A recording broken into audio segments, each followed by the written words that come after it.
This example of difference of means is the most typical kinds of difference of means problem. For this particular problem, we're going to take two samples and we're going to compare the average of some continuous variable across those two samples to see if they are statistically significantly different from each other. I'm going to use data from the General Social Survey. In 2013, respondents were asked how many hours they work in a typical week, and I broke my sample up into two subgroups, a group of men and a group of women, and calculated the average number of hours people worked in the past week. Let's go ahead and see what the data look like. I'm going to have a column here for the men and a column for the women. And I'm going to have my mean, my standard deviation, and my sample size. The average number of hours that men worked in 2013 was 39.4 hours, while women worked 35 hours. So we observe a difference in the average number of hours that men and women work, and the question we'd like to ask is whether that difference is statistically significant or not. Our standard deviation for men is 17.3, and for the women it's 13.8. So we can see that the responses for women are more homogeneous than the responses for men. And for sample sizes, I had 182 men and 165 women. Now, these sample sizes are a little bit smaller than what we use typically in the GSS, and the reason for that is I've restricted my sample only to men and women who have never been married. So these are all currently single and always single people. My null hypothesis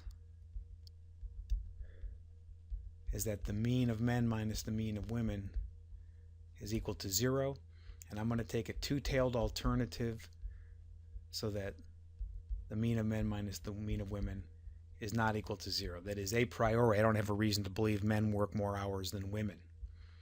I'm going to set my alpha value equal to 0.01, two-tailed, and my degrees of freedom are equal to 182 plus 165 minus 2, or 345.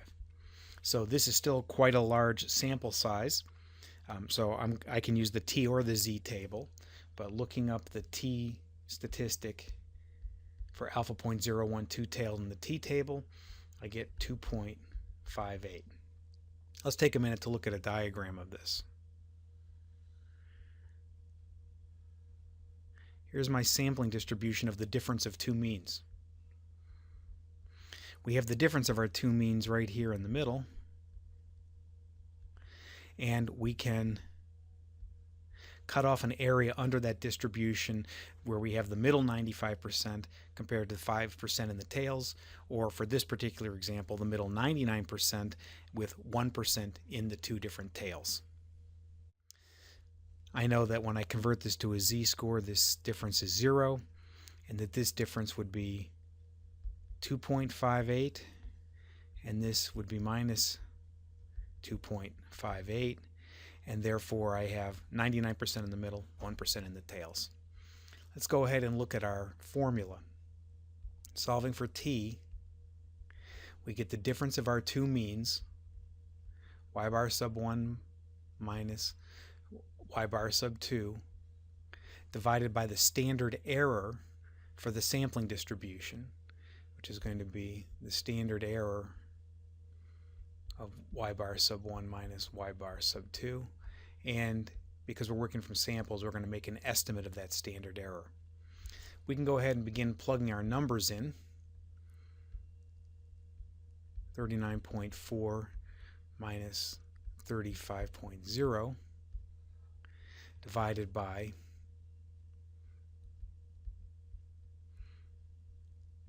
our variance divided by our sample size, plus the variance for the women. Notice I have to square the standard deviations. And I take the square root of all that. So to do a difference of means problem, you need 6 pieces of information. You have to have a sample broken down into 2 subgroups.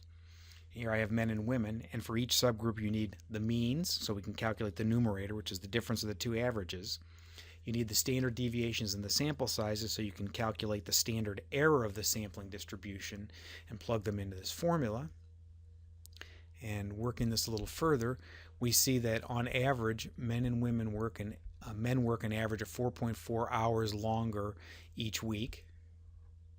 And if we divide by our standard error, which is approximately 1.67, we get a t-score equal to 2.63. 2.63 falls out here in the tails of the distribution. That's in our rejection zone. If we had gotten a value in either tail, these little shaded in areas here out in the tails, that's our rejection region. We would reject the null hypothesis. That's exactly what we do in this particular situation. So we observe that men and women work an average of 4.4 hours different a week, and that difference falls outside the bounds of chance and leads us to reject the null hypothesis.